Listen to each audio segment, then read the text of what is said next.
Nako po, ito maganda po pag-usapan po at diskusyonan po mga kabida po.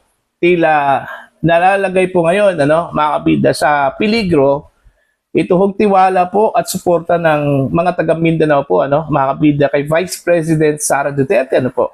Bakit? Mantakin nyo mga kabida sa latest survey ng Tangieri po. Okay? Ang prosecution team nakakuha po ng malaking porsyento po mga kabida ng suporta mula mismo sa taga Mindanao. Okay? Mantakin nyo, baluarte po yan, ni Vice President Sara Duterte, po, mga kabida. Pero alam nyo ba kung ilan po ang nakuha po ng prosecution team? Yung suporta, yung pagkiling, mga kabida ng mga taga Mindanao, sa mga ebidensyang iprinesenta po ng prosecution team, Nasa 27% po, mga kabida. Samantala, ang defense, meron pong 34%. So meaning, meron pong 7% na gap o lamang ito hong defense mga kabida kumpara ho dito sa prosecution team po. Pero kahit na po malaki yung nakuha din ng defense, itong porsyento na nakuha po ng prosecution hindi po ito biro mga kabida. Okay? Kasi umabot po sila ng 27% Kung pagbabatayan po natin yung mga previous survey mga kabida, regardless kung presidential preference ba yon, trust, o di kaya performance ratings, mga kabida. Napakataas po ang nakuha po ni Vice President Sara Duterte. Almost 90% po, mga kabida, kapag Mindanao po ang pag-uusapan. Alright?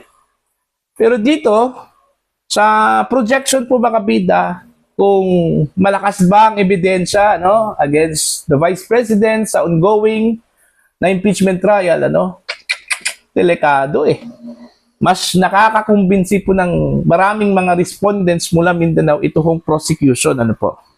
Alright, ito. Babasahin ko muna ito hong post po ni Donya Ina mga kabida. Okay, ang sabi niya dito, alright, umabot sa 27% ang mga respondent mula sa Mindanao na nagpahayag ng suporta sa House Prosecution Team na pinamumunuan ni Batangas Representative Jervel Luis Rubatay sa Tangieri Survey na inilabas noong July 14, 2026. Gayunman, mas mataas pa rin ang nakuha ng kampo ng depensa sa riyon na umabot sa 34%. Okay? Sa kabila dito, mahigit isa sa bawat 4 na respondent sa Mindanao ang nagpahayag ng pagkiling sa panig ng prosecution habang nagpapatuloy ang impeachment trial ni Vice President Sara Duterte. So yun po, So mas marami hong nakumbinsi ito hong prosecution team, mga kabida, na taga-suporta po ni Vice President Sara Duterte mula Mindanao. Okay? Ito, yan? Kumbaga alarming yan, mga kabida. Dahil tila mas epektibo po yung propaganda at saka narrative po ng prosecution po, Okay? Para sa akin, kung i-assess ko po yung dalawa, yung defense at saka yung prosecution, the way they project their stance, sa publiko, mga kabida, mas magaling po ang prosecution. Dahil matindi po kanilang propaganda po, mga kabida, yung kanilang narrative. Okay, mantakin nyo kahit na po walang ebidensya po mga kabida na ipinakita po itong prosecution, pero nakuha po nila mga kabida na i-project sa mga taga Mindanao na merong ebidensya laban ho kay Vice President Sara Duterte. Diba? Panay press con. Kaya nga nasisita nga sila Okay? Nasisita ho sila mga kabida ng impeachment court. Dahil sa panay press con po, mga kabida, ito hong prosecution, po, kaysa dito ho sa depensa, Okay? Mahalaga kasi mga kabida yung projection sa taong bayan, po. Okay? Kasi, dyan po mga kabida,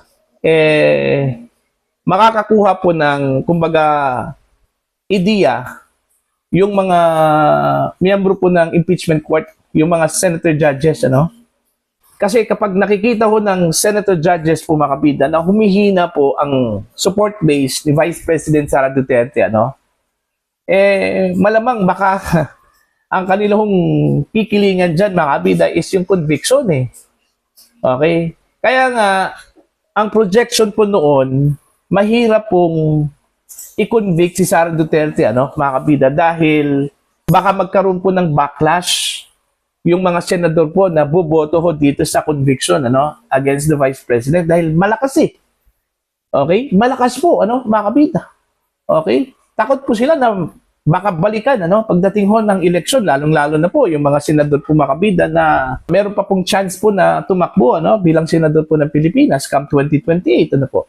Pero kung ganito pong klaseng numero po, mga kabida, na makikita ho natin sa survey, syempre naman, yung mga senador judges na nag-aalanganin po, mga kabida, po, na sumuporta dito ho sa conviction, baka naman po, magnilay-nilay po sila, mga kabida, kung talaga bang boboto po sila for acquittal, okay, for their political interest, mga kabida, o so suportahan po nila ito hong conviction dahil yun yung nakita ho sa mga ebidensya po, mga kabida, po, di ba? Malaking bagay ito. Okay, yung ganito hong projection po, mga kabida. Kaya eto, nagkaroon po ng kumbaga upper hand ito hong prosecution, over defense. Kahit na sinasabi ho na lamang ito hong defense, because balwarte po ng Vice Presidente ang Mindanao, pero malaki po ang nakuha ng prosecution po doon, mga kabida. Diba? Unexpected yun eh. Sa totoo lang po. Unexpected yun. Ewan ko lang po kung paano ho sinorvey ng Tanjiri, mga kabida. Kung ano po yung mga tanong na kanilang inilatag dun ho sa kanilang mga respondents, po. Hindi ko man po sinasabi na mali po ang survey, mga kabida. And since survey is survey, wala ho tayong magagawa po doon, mga kabida. That's still part of propaganda eh. Kapag inilabas siya ng Tanjiri, mga kabida, syempre, in public na po yun, So kung nababasa yan, nakikita yan ng mga taga Mindanao na ganun ang nangyari, okay, mga kabida, na tila nakakuha po ng malaking suporta po itong prosecution team, baka iisipin po ng ilang pong mga taga Mindanao, mga kabida, na baka totoo. Alright? So, yun yung hindi po maganda, sa panig po, mga kabida, ni Vice President Sara Duterte, po. Para sa akin, kung ako po yung nasa defense po, mga kabida, mas paigtingin ko po yung narrative na wala hong ebidensya na ipinakita po ang prosecution po, mga kabida. Diba? Dalas-dalasan ko po yung press conference, kagaya ho ng ginawa po ng prosecution po, mga kabida. Pero itong defense, wala eh. Mahina po sa propaganda po, mga kabida. Mahina po sa narrative. Alright? Kaya yun, almost pumantay po itong prosecution team, mga kabida, ng suporta na nakuha po nila mula mismo sa mga taga Mindanao. Alright? Okay lang sana kung Luzon yan. Okay? Okay lang sana kung Visayas yan. Mindanao yan. Balwarte po ng Vice Presidente po, mga kabida. Kaya ang sinabi ko po kanina, po, every time meron pong mga survey, regardless kung presidential preference survey yan, mga kabida, o class or performance ratings, ng Vice Presidente, po. Okay? 90% almost yung nakuha po ni Sara Duterte dyan, mga kabida, sa mga previous surveys. So, ibig sabihin, invincible yung dating ho, ni VP Sara, mga kabida, po. Okay, pero dito, almost pumantay na po eh. Mantakin nyo, 7% lang po yung gap, yung lamang, mga kabida. Sa next survey naman, eto, mas crucial yan, kasi halos every week po, meron po mga ebidensyang inilatag itong prosecution, Kung hindi po ito maka-counter po, mga kabida, ng defense, baka naman po, pagdating ho ng panahon, mga kabida, gumising na lang po itong defense, na wala na. Ang balwarte po ni Sara Duterte ay napunta na po, sa prosecution team. Naniniwala na po yung mga taga Mindanao na si Sara Duterte meron pong ginawang impeachable offense, mga kabida. Si Sara Duterte guilty po, ano, mga kabida, ano po. 'Di ba? Mahalaga po ang propaganda, mga kabida, ano po. Hindi po dahil walang inilatag na ebidensya, ano po. Okay? Propaganda. Propaganda tsaka yung narrative po, ano, mga kabida. Okay? Dapat i-capitalize po ng defense. Kung anong man po yung ginagawa po ng prosecution, gawin din yun ng defense, ano? Mga kabida, wag ho silang magpahuli. Okay? Dahil at stake ko dito, ano, yung perception po ng publiko eh. Okay? Dito ho sa ongoing impeachment trial po, ano, ni Vice President Sara Duterte, mga kabidan po. Okay? Para po sa inyo, ano po ang inyong opinion at pananaw dito, ano? Ito hong tila humahabol po ang prosecution po, mga kabida, yung kanilang nakuhang support base mula ho sa Mindanao, ano? Okay?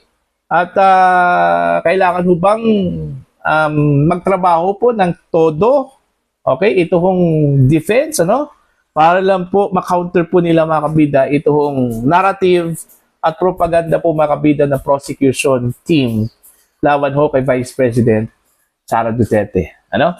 So please comment down sa mga hindi pa po subscribe po sa channel. Please subscribe, just click the subscribe button, click the notification bell kay all para updated po kayo, mga kabida, sa aking mga uploads. Maraming salamat po sa inyo lahat.